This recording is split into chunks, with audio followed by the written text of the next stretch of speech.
মির্জা ফখরুল ইসলাম আলমগীর সাহেব তিনি কেন এই ধরনের বক্তব্য দিলেন আমাদের মাথায় আসছে না। আমি বলবো আপনার ভিতরেও ওই ফ্যাসিবাদের ক্যারেক্টার এখনো বিদ্যমান। বিএনপির মহাসচিব মির্জা ফখরুল ইসলাম আলমগীর সাহেব আওয়ামী লীগকে নিষিদ্ধের বিপক্ষে তিনি, মানে আওয়ামী লীগ নিষিদ্ধ হোক এটি তিনি চান না। আওয়ামী লীগকে আগামী নির্বাচনে অংশগ্রহণ করতে দেওয়া উচিত বা করতে দেওয়া হোক এরকম একটি বক্তব্য তিনি দিয়েছেন। একই সাথে তিনি আরেকটি ভয়ঙ্কর কথা বলেছেন বা বক্তব্য দিয়েছেন যে আওয়ামী লীগকে নিষিদ্ধের বিপক্ষে তিনি, মানে আওয়ামী লীগ নিষিদ্ধ হোক এটি তিনি চান না। কিছুদিন আগে জামাত ইসলামের আমির তিনিও এরকম একটি বক্তব্য দিয়েছিলেন এই লাইনে। সবাই সমালোচনা করেছে, আমরাও করেছি, এমনকি বিএনপি তো উঠে পড়ে লেগেছিল জামাতকে কিভাবে একবারে মাটির নিচে নামানো যায়। তাহলে জামাতের আমির একই বক্তব্য দিলে আপনারা উঠে পড়ে লাগেন, তাহলে এখন আপনারা যে ধরনের বক্তব্য দিলেন এখন জামাত ইসলাম কি করবে বলেন? আওয়ামী লীগকে আগামী নির্বাচনে অংশগ্রহণ করতে দেওয়া হোক বা উচিত, এই যে একটা বক্তব্য, এটা বাংলাদেশের জনগণের হৃদয়ে একটা বড় ধরনের ছুরি মারার মতো একটা অবস্থা। আমরা যেহেতু দীর্ঘদিন একসাথে ফ্যাসিবাদ বিরোধী লড়াই করেছি, সংগ্রাম করেছি, আমরা একসাথে যুগপৎ আন্দোলনে ছিলাম। যুগপৎ আন্দোলনের একজন কর্মী হিসাবে বা একজন সাথী হিসাবে, অংশীদার হিসাবে আমি জনাব মির্জা ফখরুল ইসলাম আলমগীরের এই বক্তব্যের তীব্র প্রতিবাদ জানাচ্ছি, নিন্দা জানাচ্ছি এবং ওনার প্রতি আমাদের আহ্বান থাকবে এজ এ স্টেক হোল্ডার, আমাদের এই চলমান যে যুগপৎ আন্দোলন সেই যুগপৎ আন্দোলনের স্টেক হোল্ডার হিসাবে আহ্বান থাকবে ওনার প্রতি যে উনি ওনার এই বক্তব্য প্রত্যাহার করবেন। উনি যদি ওনার এই বক্তব্য প্রত্যাহার না করেন তাহলে আমরা ধরে নিব জনগণ ওনার সম্পর্কে যে ধরনের চিন্তা করে সেই চিন্তাটা আসলে বাস্তব সত্য। এখন আসেন, এই যে আওয়ামী লীগ, এই আওয়ামী লীগে বাংলাদেশের মেজরিটি পার্সন নিষিদ্ধ চায়, কারণ আওয়ামী লীগ এই মুহূর্তে কোনো রাজনৈতিক দলের ক্যাটাগরিতে পড়ে না। আওয়ামী লীগ একটি ফ্যাসিস্ট গণহত্যাকারী সংগঠন এবং পৃথিবীর ইতিহাসে এরকম কোনো নজির নেই যে কোনো গণহত্যাকারী সংগঠন পরবর্তীতে বা পরাজিত হওয়ার পরে তাদের পুনর্জন্ম হয়েছে বা পুনর্বাসন হয়েছে। পৃথিবীর ইতিহাসে কোথাও এরকম কোনো নজির আপনি দেখাতে পারবেন না। এমনকি অসংখ্য দেশে এরকম নানান ইতিহাস আছে। জার্মানির সেই হিটলারের ইতিহাস আমরা সবাই জানি। হিটলারের যে নাৎসি বাহিনী, সেই নাৎসি বাহিনী হিটলার পরাজিত হওয়ার পরে আজ পর্যন্ত তার নাম নেওয়ার মতো কেউ কিন্তু ওখানে নেই, চিরতরে তাদের কবর দেওয়া হয়েছে।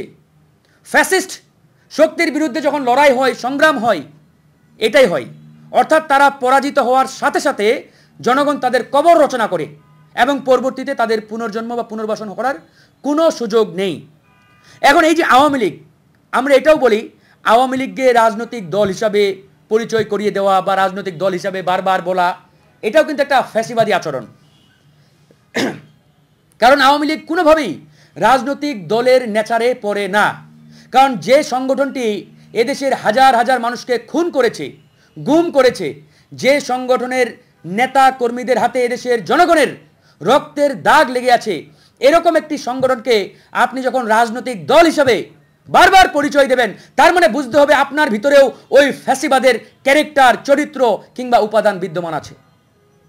আজকে যারা বলছে আওয়ামী লীগ একটি রাজনৈতিক দল, আমি বলবো আপনার ভিতরেও ওই ফ্যাসিবাদের ক্যারেক্টার এখনো বিদ্যমান।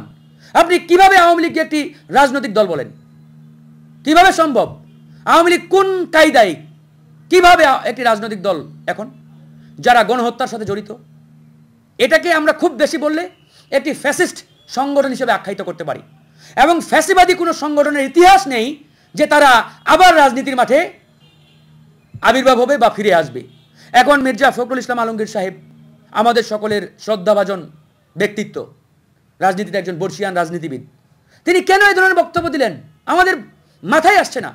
তিনি কিছুদিন আগে এটাও বলেছিলেন ভারতের যে বাংলাদেশের হাই কমিশনার, তার সাথে মিটিং করে তিনি মিডিয়াতে বক্তব্য দিলেন আমরা ভারতের সাথে সম্পর্কের বরফ গলানোর চেষ্টা করছি বা আমাদের সাথে ভারতের সম্পর্কের বরফ গলতে শুরু করেছে।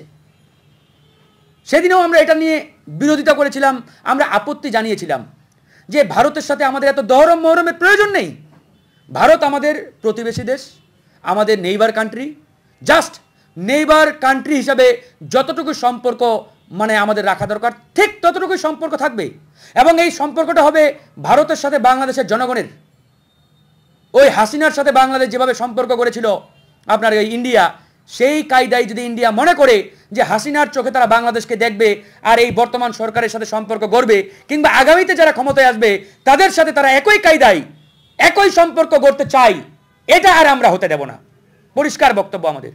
ইন্ডিয়া বাংলাদেশের সাথে সম্পর্ক করতে চাই, আমরা ওয়েলকাম জানাবো, তবে সেটা বাংলাদেশের জনগণের চোখে আসতে হবে এবং জনগণের চোখ দিয়ে দেখতে হবে। এর বাইরে অন্য কোনো কায়দায় অন্য কোনো রাস্তায় সম্ভব নয়। এখন মির্জা ফখরুল সাহেব সেদিন এই ধরনের বক্তব্য দিলেন, আর আজকে বলছেন যে আওয়ামী লীগকে আগামী নির্বাচনে অংশগ্রহণ করতে দেওয়া হোক বা উচিত। এই যে একটা বক্তব্য, এটা বাংলাদেশের জনগণের হৃদয়ে মানে একটা বড় ধরনের ছুরি মারার মতো একটা অবস্থা। যে আওয়ামী লীগ জনগণের রক্ত নিয়ে হোলি খেলেছে কিছুদিন আগে, পাখির মতো গুলি করে আমার দেশের ছাত্র জনতাকে হত্যা করেছে, এরকম একটা সংগঠন 2 মাস যেতে না যেতেই আপনি আবার কিভাবে তাকে ফিরিয়ে আনার কথা বলেন, বক্তব্য দেন। আবার আওয়ামী লীগ নিষিদ্ধের বিপক্ষে তিনি। প্রত্যেকটা বক্তব্যই ছাত্র জনতা তথা জনগণের প্রত্যাশার বাইরে। জনগণ ওনার এই বক্তব্য কখনোই মানতে পারে নাই, এখনো মানবে না। আমরা এই জন্যই বলেছি যে যেহেতু উনি একজন বর্ষিয়ান রাজনীতিবিদ, বাংলাদেশের এই মুহূর্তে সবচাইতে বড় একটি রাজনৈতিক দলের মানে রাজনীতির মাঠে তিনি লিড দিচ্ছেন কার্যত পক্ষে, আমরা চাই তিনি তার এই বক্তব্য প্রত্যাহার করবেন।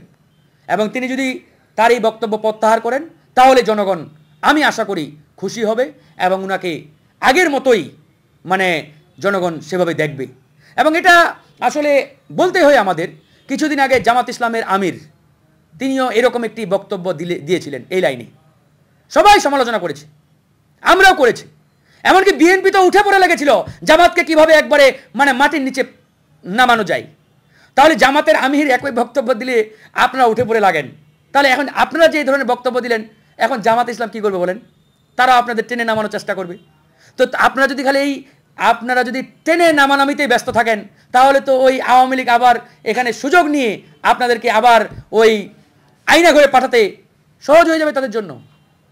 বিএনপি যদি জামাতকে টেনে নামাতে 24 ঘন্টা ব্যস্ত থাকে আর জামাত যদি বিএনপিকে টেনে নামাতে 24 ঘন্টা ব্যস্ত থাকে, তাহলে তো ভাই আওয়ামী লীগ চিন্তা করবে এই তো সুযোগ, আমি আইসা এবার এই দুইটারে সায়স্তা কইরা আবার এদেরকে আইনা ঘরে পাঠাই। না, এটাই তো রাস্তা হচ্ছে। এই জন্য আমরা বলেছি এই ধরনের মন্তব্য, কথা, বক্তব্য কোনোভাবেই দেওয়া যাবে না। বারবার আমরা আহ্বান জানিয়েছি, বৈঠকগুলোতে আমরা বলি যে এমন কোনো বক্তব্য, কথা আপনারা বলবেন না, আমরাও বলবো না, যাতে আমাদের এই রাজনৈতিক দলগুলোর যে একটা ঐক্য এটা নষ্ট হয়। কারণ এই রাজনৈতিক দলগুলোর ঐক্য নষ্ট হলে ওই পরাজিত শক্তি আবার আমাদের উপরে চাপিয়ে বসবে। হাসিনা পালিয়েছে কিন্তু আওয়ামী লীগ পালিয়ে যায় নাই, মনে রাখবেন। আওয়ামী লীগের দোসররা বাংলাদেশের প্রত্যেকটি দপ্তরে, প্রত্যেকটি জায়গায় এখনো বসা আছে। স্রেফ শুধু হাসিনা পালিয়ে গেছে। ভুলে যাবেন না যে একবারে আওয়ামী লীগ নিঃশেষ হয়ে গেছে। নো, তাদের দোসররা, এজেন্টরা প্রত্যেকটা জায়গায়, সচিবালয় থেকে শুরু করে ইউনিয়ন পরিষদ পর্যন্ত। আর আপনারা এই লেনজা ধরে টানাটানি কে কাকে ঘায়েল করতে পারেন এখনই যা শুরু করেছেন, তাহলে আপনাদের আইনাঘর আবার মানে আইনাঘরে আপনাদের জায়গা হবে, কোনো করার নাই তো। তো এই জায়গা থেকে আপনাদের অবশ্যই ফিরে আসতে হবে, এই ধরনের কোনো বক্তব্য দেওয়া যাবে না। আমি জনাব মির্জা ফখরুল ইসলাম আলমগীর সাহেবের প্রতি উদাত্ত আহ্বান জানাবো, যেহেতু আমরা দীর্ঘদিন রাজপথে একসাথে লড়াই করেছি এবং ফ্যাসিবাদ বিরোধী লড়াইয়ের একজন অংশীদার হিসাবে উনি উনার এই বক্তব্য প্রত্যাহার করবেন বলে আমি আশা রাখি। এবং উনি উনার এই বক্তব্য প্রত্যাহার করলে আমরা খুশি হব, দেশের জনগণ খুশি হবে ইনশাআল্লাহ।